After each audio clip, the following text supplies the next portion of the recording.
Well, good morning once again, and welcome to week 7 of our journey in biblical interpretation. And by way of review, what we've been looking at, we began 7 weeks ago with this idea of lenses, and we have talked quite extensively about lenses, the idea of embracing these lenses, that these lenses exist and have existed over time.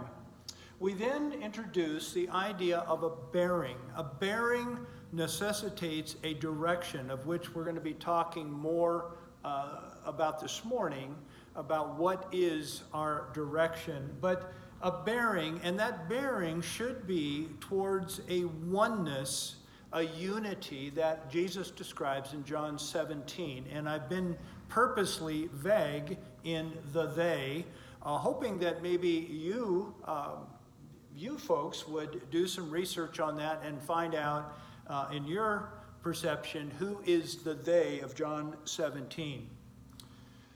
But for the last several weeks, we've been looking at the introduction of this tricycle, and the tricycle represents 3 points of contact as we navigate through biblical interpretation. 3 points of contact to the earth. One is experience. We've looked at experience as being as the lead wheel. We're now looking at the second wheel, which is Scripture. All 3 wheels are necessary in order in this journey of biblical interpretation.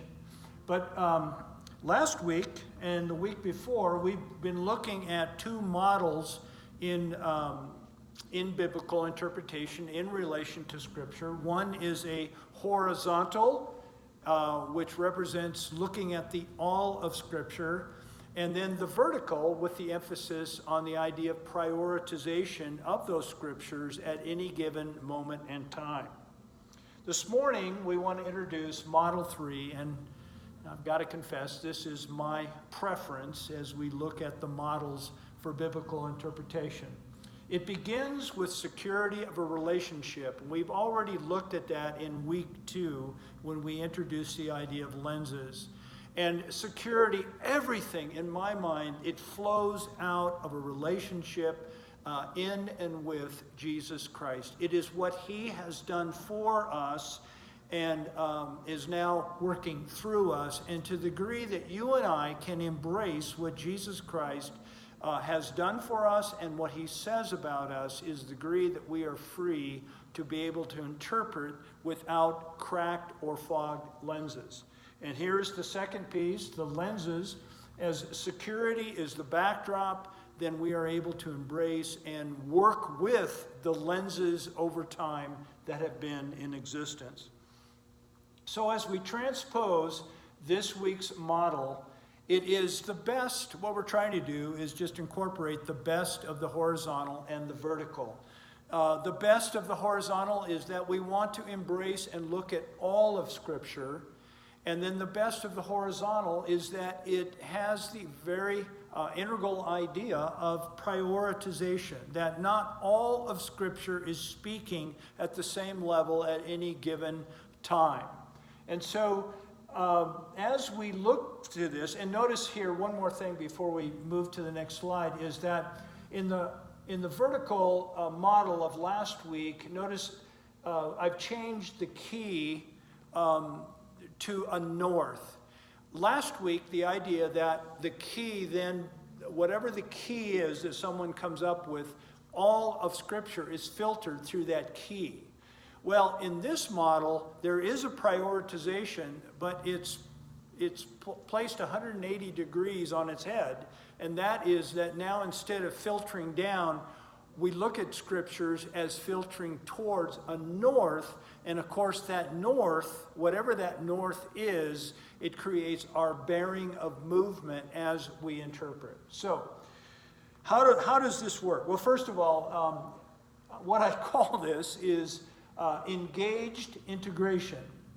And it's an engaged integration because it requires much more from the interpreter. And I've taken a definition that I like, and that is it's a sacred responsibility throughout all ages and all times, and it requires the application of wisdom. over the course of time, I have come to believe, moving from viewing the scriptures as primarily an answer book to one of today, I view the scripture as a book of wisdom. We, the interpreters in all ages, in all times, are called into this wisdom process as we interpret the scriptures. So, how this works? How it works is that we want to define north. North is that which is most important, that which is universal, that which transcends time, that which has been true throughout all ages and all times. When Jesus was asked by a scribe of the Pharisees in Mark 12, 28, 32, what is the greatest commandment? That should perk our interest. What does Jesus say is most important? And he says that thou shalt love the Lord your God with all your heart and soul and strength.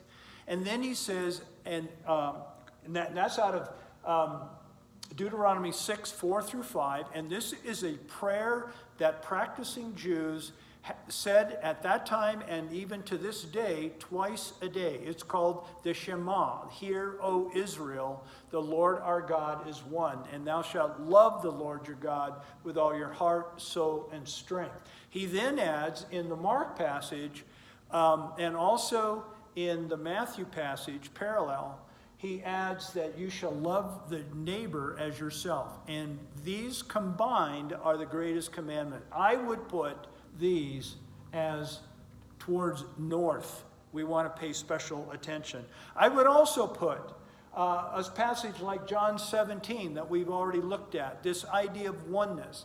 And as we think of north, we're thinking of the greatest commandment, the love towards God, love towards your neighbor, and we're also looking at then how love has bearing on unity and oneness. These are the types of scriptures I would put as my north as I'm looking at this, trying to apply wisdom as I am in interpreting the scripture.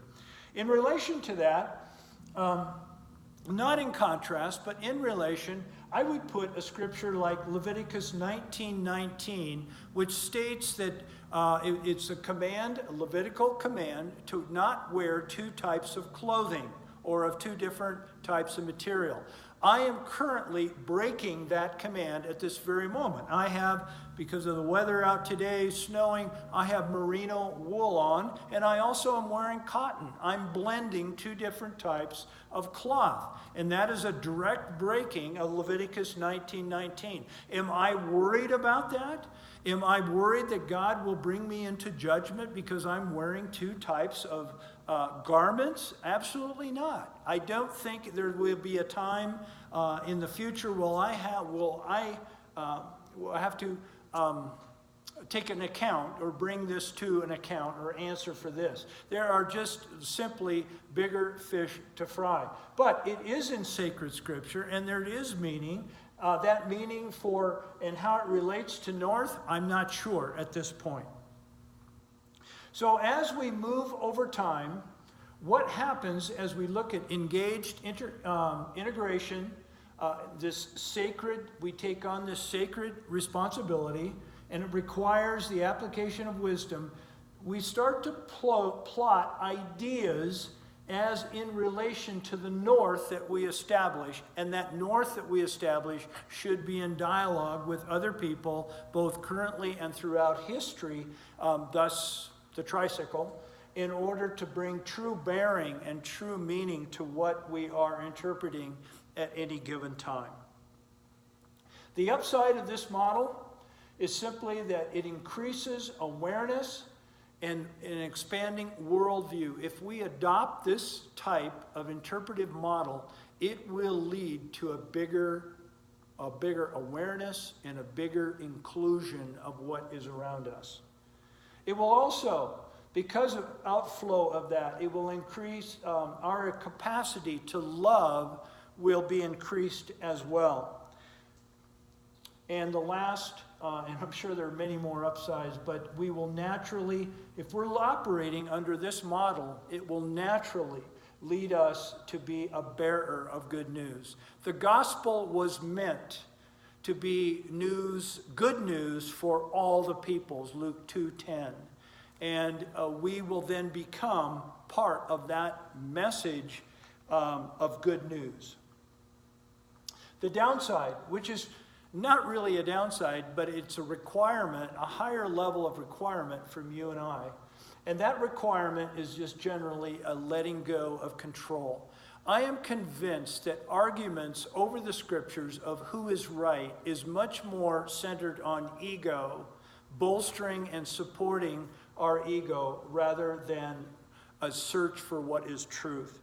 And what letting go of control looks like is that it involves embracing ministry, or mystery, embracing a mystery, listening to others, and holding intention.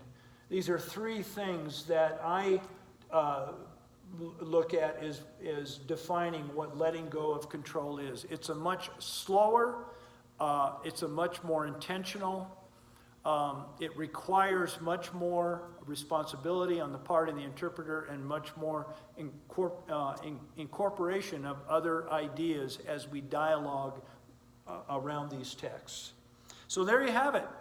Week 7, we've looked at the third model, which involves engagement of the interpreter, and happy writing, and we'll see you next week.